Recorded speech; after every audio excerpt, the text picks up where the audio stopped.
What up, my freaks? RuinusInsight here with part 29 of my Total Warhammer 3 modded Belegar Ironhammer campaign.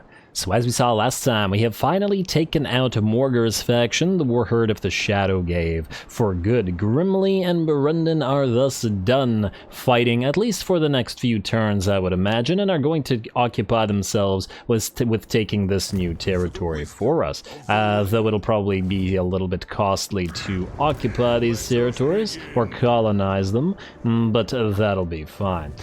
We will save the money, although we have exactly enough now, to build another Slayer, which has come available, and we did want to get one into our Slayer army. Anyway, we'll take a look at that in a second. These guys are now good. We have also finally caught and destroyed Queek, which gave us the Vermin Flail trait that we've been looking for on Belegar. The upkeep reduction is very nice, and the enemy armor reduction powers up our Rangers even further, as they do less armor-piercing missile damage than we'd like, so the little bit of extra armor will increase all of their combat prowess.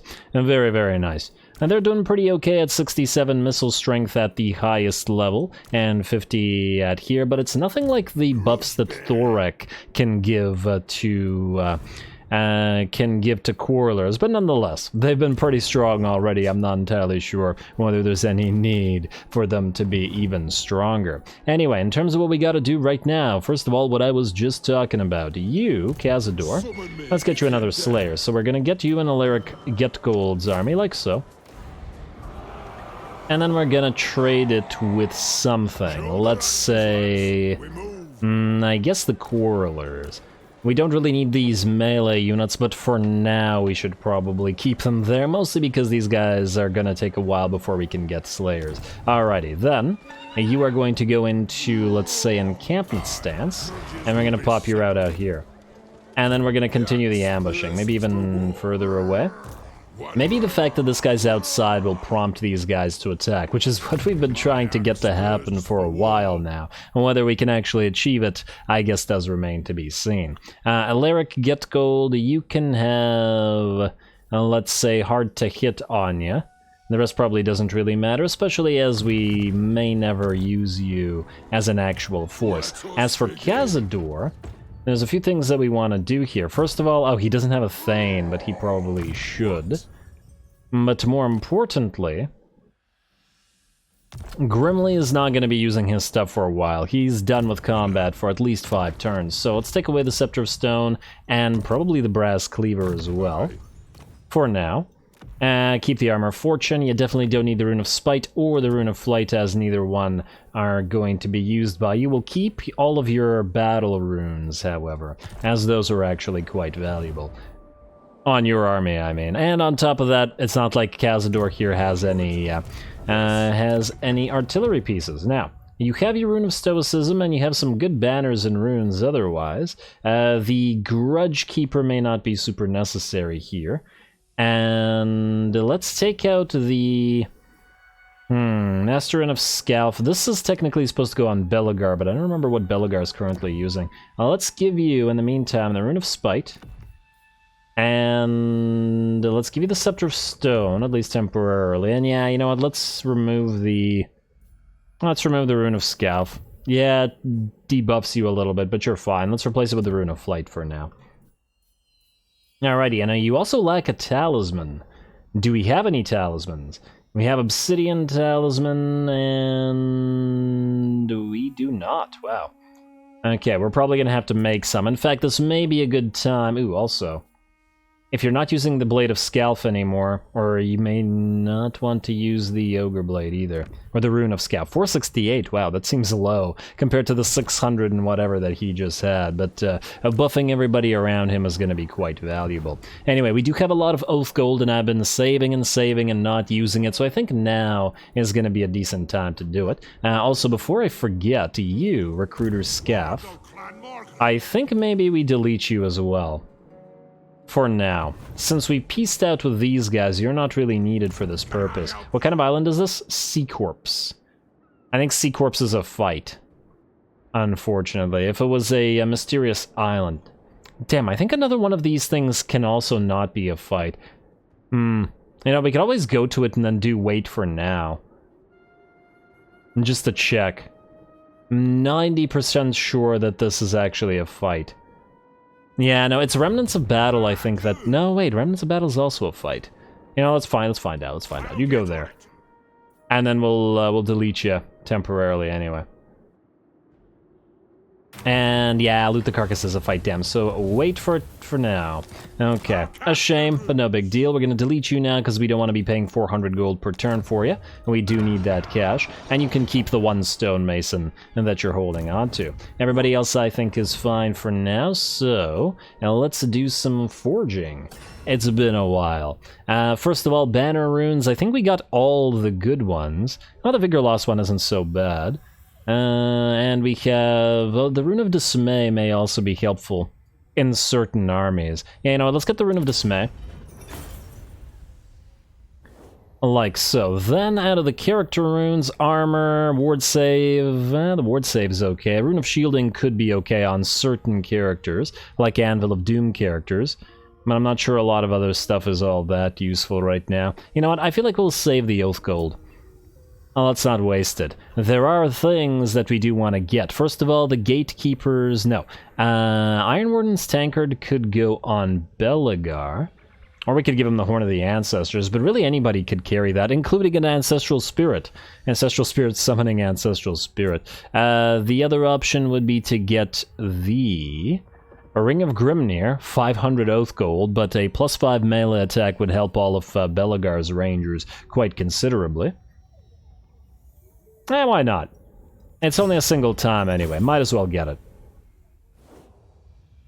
And then, I believe there was something else in here that we may have wanted.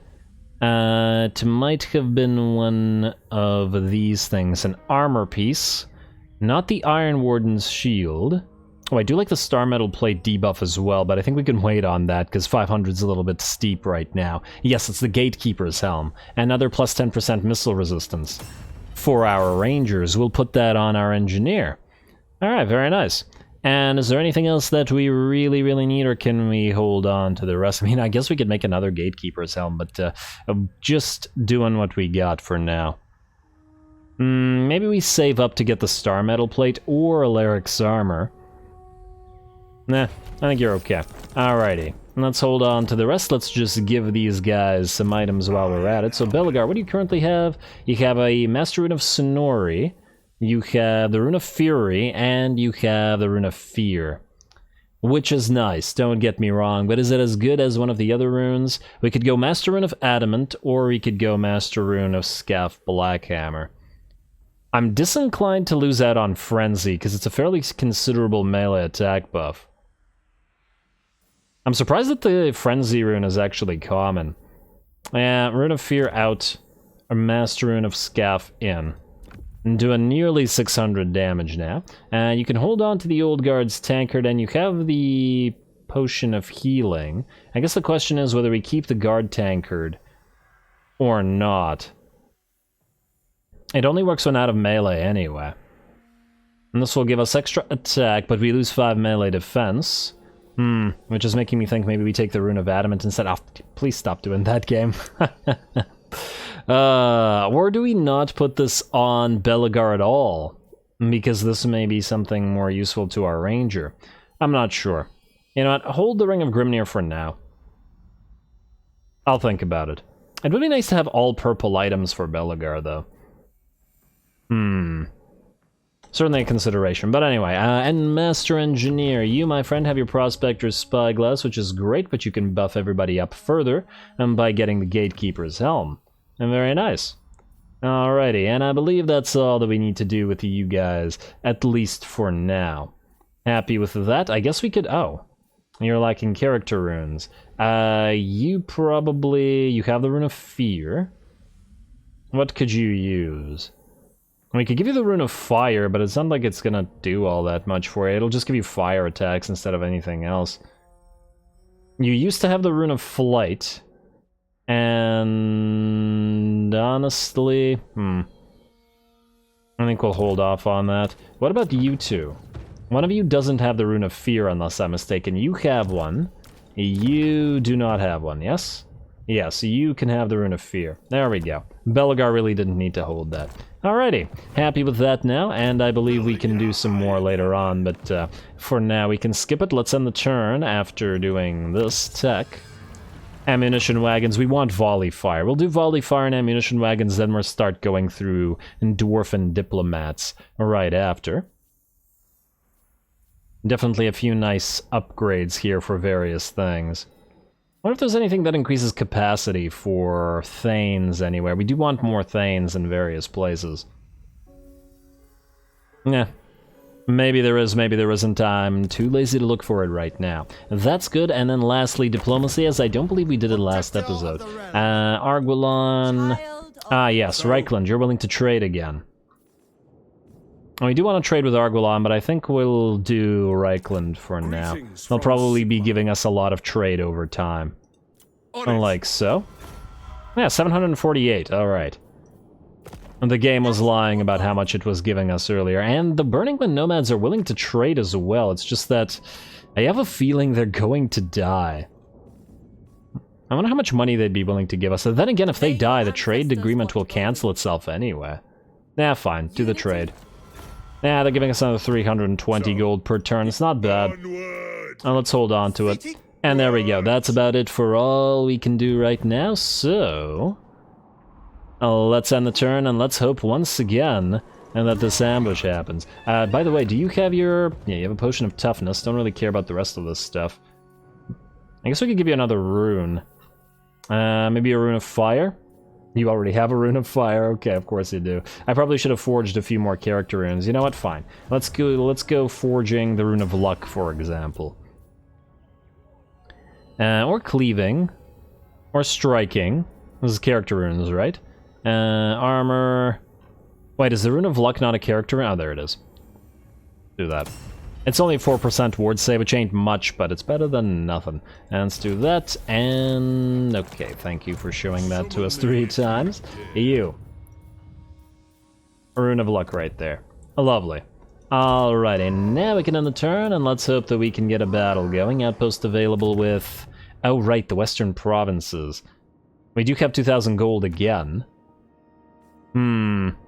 I don't like the city of Shigengan. I don't particularly like Grimtop. We need somewhere that's actually reasonably defensible. None of which is, man. I don't like any of these. You know what? Maybe we'll continue waiting until they figure out where they want to defend. They do have decent garrison at Qingpo here, but it is surrounded by enemies and could very well still fall. Do we have an outpost with these guys either? No, we do not. Alright, with them at least we could build it in any gate, and it's fairly unlikely to fall as well. Snake Gate, Celestial Monastery. No, okay, not that one, obviously. Dragon Gate. Yeah, it's gonna have to be one of the gates. Which gate is best defended? You're tier 3, you're tier 3, you're tier... Okay, you're all at the same tier. Wait, is Turtle Gate slightly better defended? Or is it just slightly differently defended? We got Jade Warrior crossbows with shield, we got regular Jade Warrior crossbows, but also some with shields. You have 3 more horses, you have more crossbows by the looks of it. There's something different under here. Crane Gunners here. Jade Warrior crossbows, no Crane Gunners. Oh, well screw that then. Let's do Turtle Gate then. No, outposts for, that was the northern provinces, we'll go Turtle Gate, construct outpost. And I know, it's expensive, but we want Cathayan units. Those Terracotta Sentinels really fill a hole in the Dwarfen roster, and so do the Cavalry as well, so there's a lot of decent options. Also, a Guthrie. We want to maybe move you down here. No, you know what, let's do regular stance. In fact, let's do March stance right down here. We'll jump you over to Karak Eight, and then we'll move you over here afterwards. And you guys can stay where you are for now.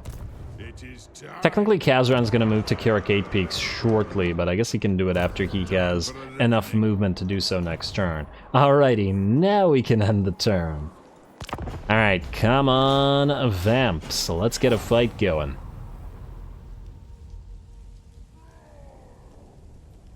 Let's hope they fall for this ambush. Or otherwise just plain do something. I hate how they're just sitting there with 2 full stacks. And, okay. Well, we got the battle. It was slightly in an unexpected manner. The ambush failed, but the battle did succeed. So Liesel von Karstein is coming in as a reinforcement. Isabella in tow. We also have a Vargulf to contend with. Vlad himself, of course. A decent amount of cav. 1, 2, 3, 4, 5 units of Black Knights with lances and barding, which is going to be a concern. Alright. Well, looks like a pretty fun fight. Well, let's get to it.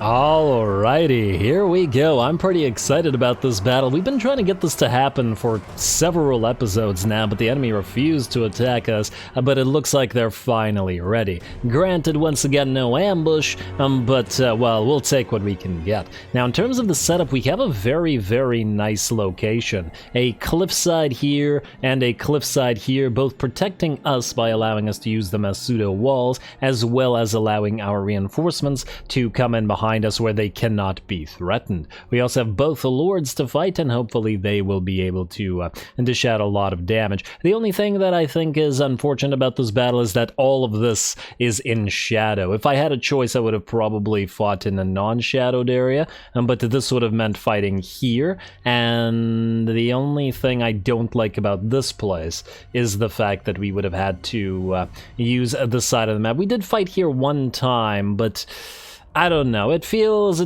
little bit iffy to fight right here, although, to be fair, all the way up here does still have a cliffside, even if it is the edge of the map.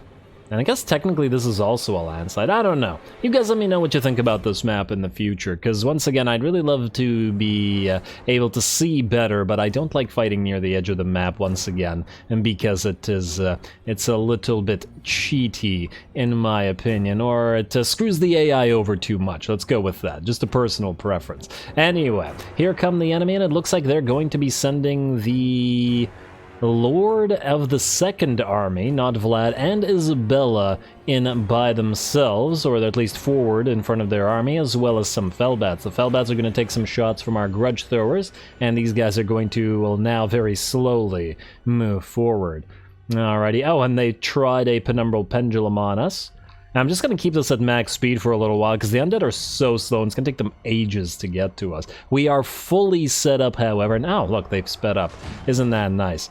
Now, we're fully set up here with our melee line, behind them our ranger with AXES line, behind them our ranger with quarrels line, and behind them our artillery. Well, let's see how all that works out. On top of that, the enemy lord is moving in, and we're going to pop Marked by Ulthar on him, reducing armor, missile resistance, and missile block chance considerably. Then several units are going to focus him down directly, and let's just watch that HP bar at normal speed.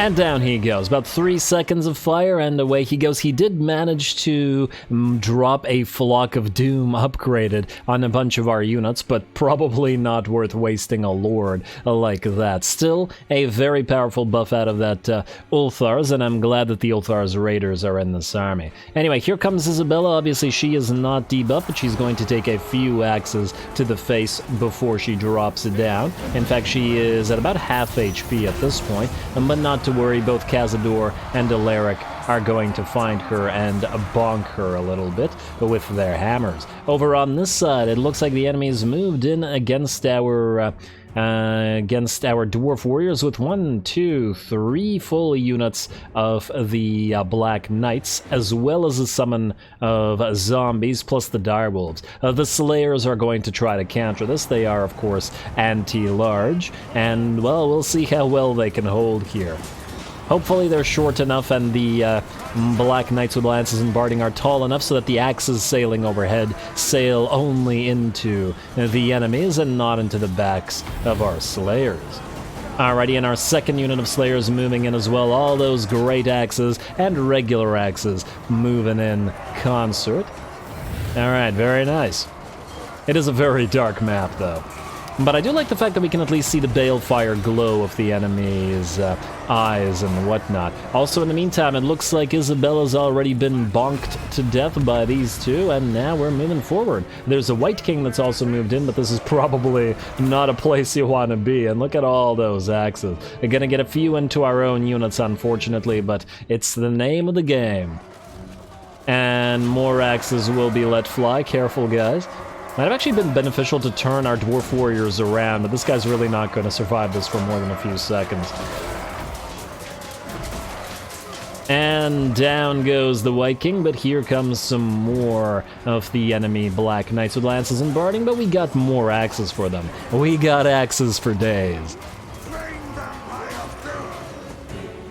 Axes for days. Alrighty, let's see. Now these guys are going to book it out of there with about half HP. Looks like a little bit of a cycle charge. In fact, the Dwarf Warriors, surprisingly, aren't all that hurt from the friendly axe fire. Unfortunately, on this side, our Slayers are a little bit damaged. At least one of the units is a little bit damaged, and we're probably going to have to move it away. And this was the one that took the brunt of the hits from the enemy. On the bright side, though, it looks like we've done quite a lot of damage to the enemy Black Knights. Though it looks like it's primarily ghouls and smaller units here, which are going to be a little bit harder to hit with our axes. Ooh, here comes some Worn Ghouls together with the regular ghouls. And it looks like they're actually going to charge through, not only chasing our hurt unit of Slayers, which we're going to withdraw because I really don't want to lose the unit after paying 2,000 gold for it, but are also going to move into our Great Weapon Rangers as well. Speaking of the Great Weapon Rangers, they're firing everywhere now, including at this corpse guard here. Obviously, we want to focus that thing down, even if it's the only thing that's providing light on the battlefield. And there we go, down it goes. Man, the armor-piercing damage on those Rangers with axes is just fantastic. The Ulthar's Rangers in particular do 74 missile damage, 29 armor-piercing. They're obviously not maxed out, and we will get them doing more damage as we go. Though, to be fair, that's similar to Belegar's own regular Rangers, but nonetheless. And some minor blasting charges coming in on the enemy Graveguard with great weapons, and we are most definitely still holding. Balance of power is about even now. The enemy's done a good job by summoning a unit of zombies between our units of Rangers here, and blocking them off, and preventing them from firing, although I do imagine these are melee Rangers, and they will rip those zombies apart. Vlad is also in the process of being bonked to death, just like the rest. Alright, a few more bonks and he will be out. Blood Drinker also providing some light. Man, we're just taking out all the light units and that provide light on the battlefield.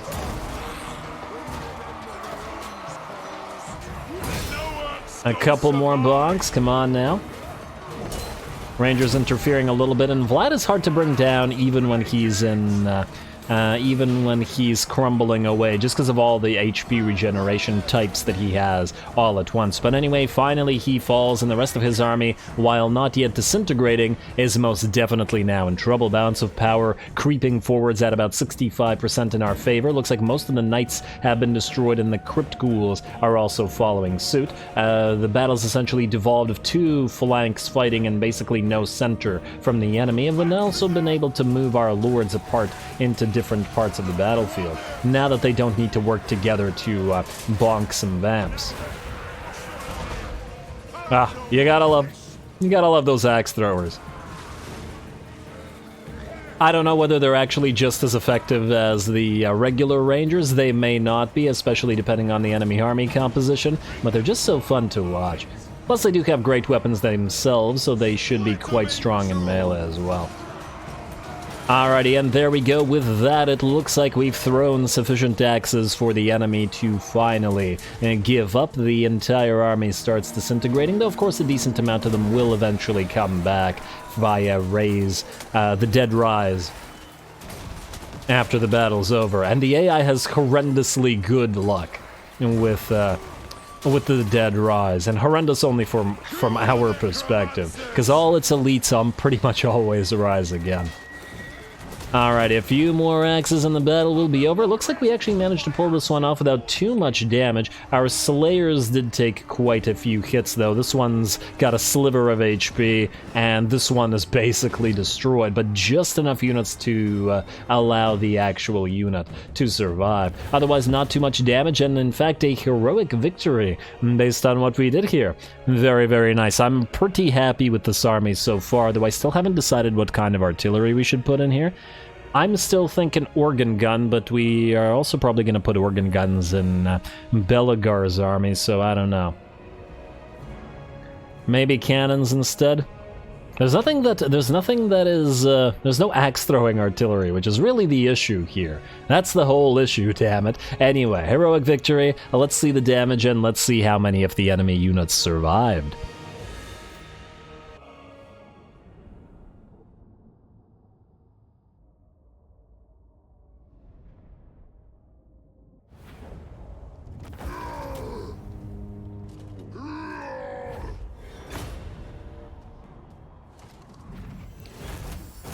Ooh, alrighty, a glorious victory, and I'm really glad that they gave us an actual proper fight. Unfortunately, it looks like Isabella, the Vargolf, the White King all survive, and a couple of the cavalry units do as well, and a decent amount of the Grave Guard. And both of the Crypt Ghouls. Damn you, Dead Rise again.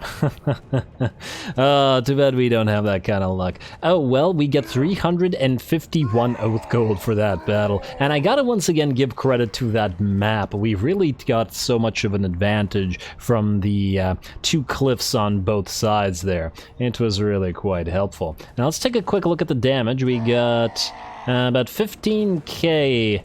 Roughly 12 to 15k on the Rangers with great weapons. The regular Rangers, by and large, did similarly. And, oh wow, 25k on the Othar's Raiders, damn.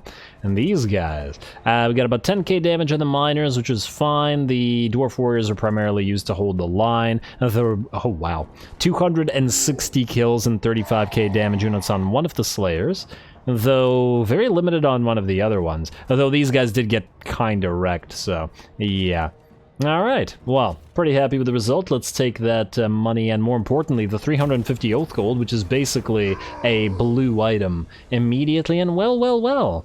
Ulmer is still right there. Wait, no, Ulmer is a different guy. Is this a different army? Did they attack us again? Or move close to us? Let's just see here. Ally begins outpost construction. Ally begins outpost construction. Confederation for Grimgor-Zard, boys. Well, that's going to make it harder for us to kill them. Settlement besieged Grom Peak. Just the one army so far, though. I don't imagine that they will have too easy a time. Although, we are still badly damaged here, but the walls, we will trust to the walls. I won't be underestimating Dwarfen garrisons again. Anyway, looks like Cazador Dragonslayer got himself Undeath Descendant, and a Larriket Gold Constructor, lots of Constructor everywhere, some more Stonemasons, a Bloodsucker Grudge. Why do we even have a Bloodsucker Grudge? Undead Conflict, oh come on. Why do we have to raid them? Oh, I guess because they're raiding us. Okay, yeah, fair enough. Fair enough. Let's see what we're looking at here. Oh, it is a full stack, but it's not a very strong one. Certainly not one that we're very scared of. Castle Drakenhof does have a very scary stack, though. If it wasn't for those Cairn Wraiths... We have to think about this. Maybe there's a reason to attack them. Also, you don't have magical damage anymore, unfortunately, and you may want to get it for another fight. I don't think any runes give us magical damage, do they? We'd have to swap out the brass cleaver in that case in order to get magical damage off of a weapon of some kind. Glittering Scales don't help us here. Silverhorn of Vengeance. Do we still have... It doesn't look like it. Also, these swords are garbage. Let's fuse those. And another Obsidian Lodestone. Alright, you know what? 2 Obsidian Lodestones. Let's fuse those. into another Trickster Shard. Okay, well, not the most helpful thing for the Dwarfs, but at the very least our Rune Lords will get a decent amount of value out of it. Anyway, let's see what we gotta do now. That battle certainly took a while. Now, I did ask you guys what you thought about where we should send Belegar next, and by and large, the consensus was not, in fact, to preemptively attack the Exiles, but to attack Imric and the Clan Rictus. So I guess that's what we're gonna do. We're gonna move up to destroy Rictus first, loop around back towards Imric, and then we'll see what is left out here before moving to Scarby. Scarby isn't attacking us for now, and as long as he's not, we may as well make some gains in other places. Anyway, you are going to jump over to Sump Pit, or as far as you can go. And Recruiter, Logazor, I guess you're going to stay here and continue buffing up the territory. -8 is pretty significant. Why is this so negative? Oh, we got provincial instability. Yeah, well, that hurts. Confederation's only up for 1 turn, but who knows, we may have to confederate again, which will mean taking even more time with it. With negative public order, I mean. Alrighty, well, let's continue. Grimly, I guess you could go out to Magritta next, so let's send you there. And then Burundan to Bilbali, if we have enough money for it, mind you. 3k for this, damn. Those are some expensive places, and I guess well, we're already not collecting income. Oh, we could immediately upgrade to Tobaro to the next tier. Yeah, I guess we probably should. And we'll probably want to build... If we can build a wall up here before we fight these guys again, that would be ideal. Though whether we can actually manage it, I'm not entirely sure about. Anyway, Burundan, how much is it going to cost to colonize this place? It doesn't say preemptively. Oh, that's annoying. What if it costs too much? You know what? There may be other stuff that we need to build. Let's wait. Also, you will need to be upgraded, so let's switch you back to Masters of Steel and Stone. And then I believe Iron Rock was the next place to go. We do want to upgrade the Urkul and a bunch of stuff here. So, to Iron Rock, to Iron Rock, to Iron Rock. Public order here is going to obviously drop, but it is what it is. Let's upgrade you. 280, very nice. And 280 on the Goral Mine, and 700 on your Cool. Lovely. And then you... Oh, wow. Looks like Sly actually destroyed the army there. Oh, that's not so great. Karak Drawn. You don't have much of a garrison. In fact, we may want to switch to, let's say... Purge the Urks. Although if these guys attack us, it might be very problematic. I'm actually thinking maybe we don't move you away then. Although I suppose he could move down to Karak Draj, but is he going to be able to take Karak Draj? Probably not. At least I sincerely doubt it.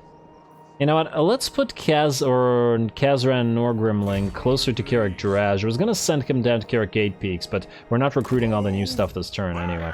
And then Fimber, we need to put you into a settlement. Which I guess could also be Draj, but the thing is, what if this guy jumps here and then goes down to Black Iron Mine? I'm not sure I like that either. You know what, let's head here. Once again, I sincerely doubt that he'll be able to take Draj, even with this. Is the success of all the previous defenses with the relatively small garrisons making me cocky about our capability in defending? I'm not sure. Maybe. Maybe, but I'm going to probably keep being so until we suffer from it. Alrighty, and then you are good here for now, Constructor Furbrow. No need to construct anything, at least not yet. What about this place? We got 1 turn, we got... no, nothing needed yet, so you can keep venerating those ancestors. Karak Azor, we need a public order building here, which we cannot afford, just very, very slightly. If we put you back into March stance, yeah, no, we can't reach there. And Karak Hearn's actually kind of in the same situation, but we need to keep him here because we'll need to reduce construction costs at Barak Var next turn to upgrade all these mines. At the very least, our empire is growing in terms of its economy. We just need a few turns where we don't have to do a bunch of other stuff, as in recruit and waste money in other places. Alright, well anyway. Halkenhalf, Grimbrow, you can keep staying there. Gradnar, Copperpot, you're kind of in the same situation.